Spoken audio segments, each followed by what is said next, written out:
Welcome to Democracy Now!, democracynow.org, the War and Peace Report. I'm Amy Goodman. The House committee investigating the January 6th insurrection held its second public hearing Monday. Video testimony was aired of numerous Trump White House insiders saying there was no basis to Donald Trump's claims the election was stolen. Former Attorney General William Barr said Trump was, quote, detached from reality for refusing to accept his election loss. The committee also revealed Trump heavily relied on far-fetched claims by his lawyer, Rudolph Giuliani, who was reportedly drunk on election night when he pushed Trump to falsely claim victory. The House panel also examined how Trump's campaign raked in over $250 million in donations from his supporters after the election for an election defense fund that did not exist. This is committee member, Congressmember Zoe Lofgren. Throughout the committee's investigation, we found evidence that the Trump campaign and its surrogates misled donors as to where their funds would go and what they would be used for. So not only was there the big lie, there was the big ripoff.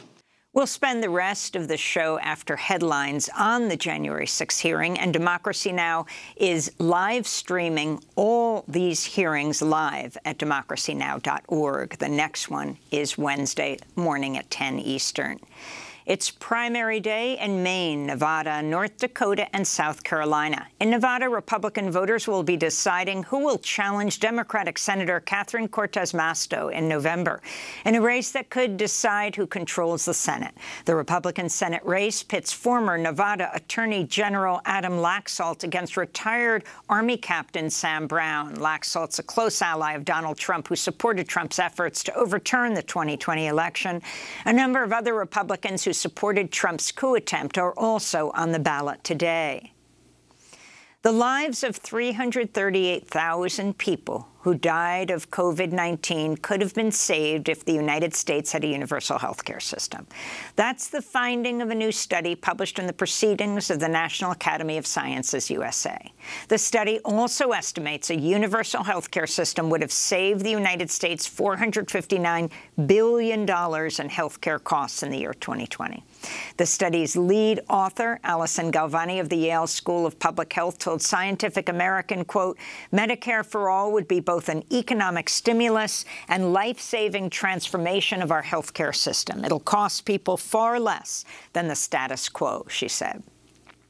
In other health news, a new study funded by the National Institutes of Health has concluded ivermectin is not effective at treating COVID-19. The study was conducted by researchers at Duke and Vanderbilt universities.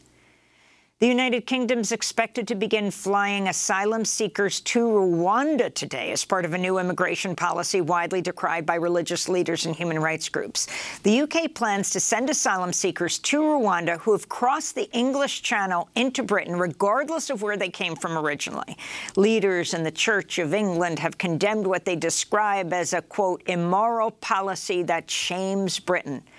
On Monday, Filippo Grandi, the UN High Commissioner for Refugees, also criticized the plan. The precedent that this creates is catastrophic for a concept that needs to be shared like asylum. We believe that this is all wrong. This is all wrong, this deal, for so many different reasons. And I can enumerate a few. In eastern Ukraine, Russian forces have destroyed the last bridge connecting Severodonetsk to other areas under Ukrainian control as heavy fighting continues in the city. Ukraine's calling on Western nations to provide far more in heavy arms. On Monday, Ukraine requested 300 rocket launchers, 500 tanks, and 1,000 howitzers. This comes as Russia's begun issuing passports in some areas it's occupying in eastern Ukraine as Russia attempts to solidify its rule in the region. Meanwhile, Russia's accusing Ukraine of firing NATO-supplied artillery on a market in a Russia-controlled area of Donetsk, killing 3 people, including a child. Authorities in India have demolished the homes of several Muslim activists who organized protests last week, triggered by recent anti-Islamic comments made by two members of Prime Minister Narendra Modi's Hindu nationalist BJP party. The demolitions took place in the northern Indian state of Uttar Pradesh. Police also shot dead two teenage Muslim protesters. Hundreds of Muslims have been arrested. The Indian journalist Rana Ayub tweeted on Monday, quote, "The Modi government's never sent a more chilling message to its Muslim minority. Speak up, protest, and you will be jailed. Booked for terrorism, your houses demolished, shot in public with no semblance of law and judiciary," she said. A number of Muslim countries have also lodged protests over India's treatment of its Muslim population in recent statements by Hindu officials insulting the Prophet Muhammad. Iran suspects Israel is responsible for poisoning two Iranian scientists who recently died within days of each other in separate cities after apparent food poisoning. The New York Times reports one of the scientists worked at an Iranian military research center. The other was a geologist who, according to some press accounts, may have worked at Iran's Natanz nuclear facility. Israel is also believed to be behind last month's drone attack on an Iranian military site that killed a young Iranian engineer who worked for Iran's Ministry of Defense. Over 100 million people are under heat advisories in the United States as an early-season heat wave continues to break records from the Southwest to the Gulf Coast to the Great Lakes. Over the weekend, temperatures in Phoenix, Arizona reached 114 degrees Fahrenheit and 109 degrees in Las Vegas, Nevada. In Houston, local officials warned residents to stay inside.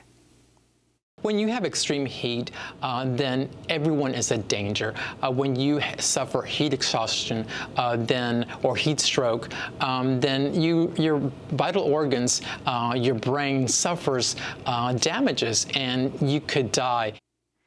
This comes as wildfires have forced hundreds of people to evacuate their homes in California, New Mexico, and Arizona.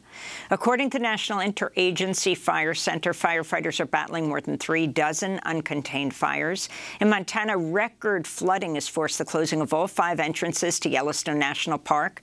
Roads and bridges in the area have been washed away. Some visitors are stranded in the park following unprecedented rainfall. Flood levels on the Yellowstone River are now beyond record levels. In some areas, the river is 2 feet higher than previous records. Scientists have long warned the climate emergency will lead to an increase in the number and severity of heat waves, wildfires, and storms.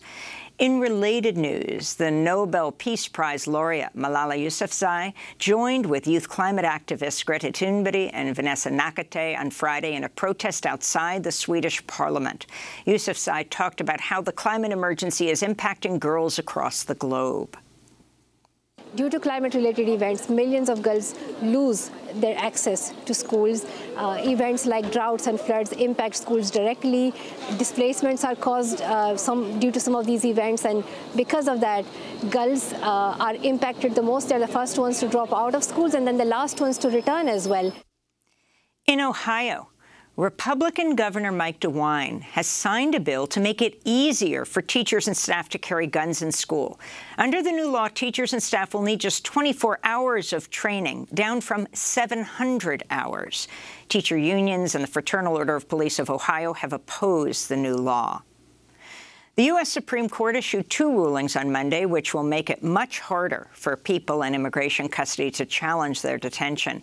In one case, the court ruled non-citizens who've been held for more than 6 months in immigration custody are not entitled to bond hearings. Justice Sonia Sotomayor wrote the majority opinion. In a second related case, the court ruled jailed immigrants cannot come together to file class action lawsuits to demand periodic bond hearings.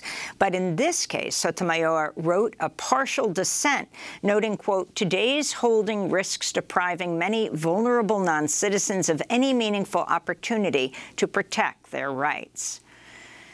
Police officers in Idaho have reportedly received death threats after arresting 31 members of the white supremacist organization known as the Patriot Front, who are accused of plotting to start a riot at a gay pride event in the city of Coeur d'Alene. The white supremacists were found packed into the back of a U-Haul truck armed with riot gear, including a smoke grenade and shields. On Monday, the Patriot Front members were released on bail, which was set at $300 per person. A group of more than 300 doctors from around the world are calling on UK Home Secretary Priti Patel to block the extradition of Julian Assange. In a letter to Patel, the group known as Doctors for Assange say the WikiLeaks founder suffered a mini-stroke last October and that his overall health is continuing to deteriorate in prison. The doctors write, quote, "The extradition of a person with such compromised health, moreover, is medically and ethically unacceptable," they said. Patel is expected to rule on Assange's extradition by Friday. And there are conflicting reports out of Brazil about the search for the missing British journalist Dom Phillips and the Brazilian indigenous expert Bruno Araújo Pereira. The pair went missing over a week ago in one of Brazil's most remote areas of the Amazon. On Monday, the family of Phillips said they were notified by the Brazilian embassy in London that 2 bodies tied to a tree were found during the search operation. However, the federal police in Brazil and indigenous activists aiding the search have said no bodies have been found. The search is focused on a remote area where authorities found personal items belonging to the 2 men on Saturday. And those are some of the headlines. This is Democracy Now!, democracynow.org, The War and Peace Report. I'm Amy Goodman.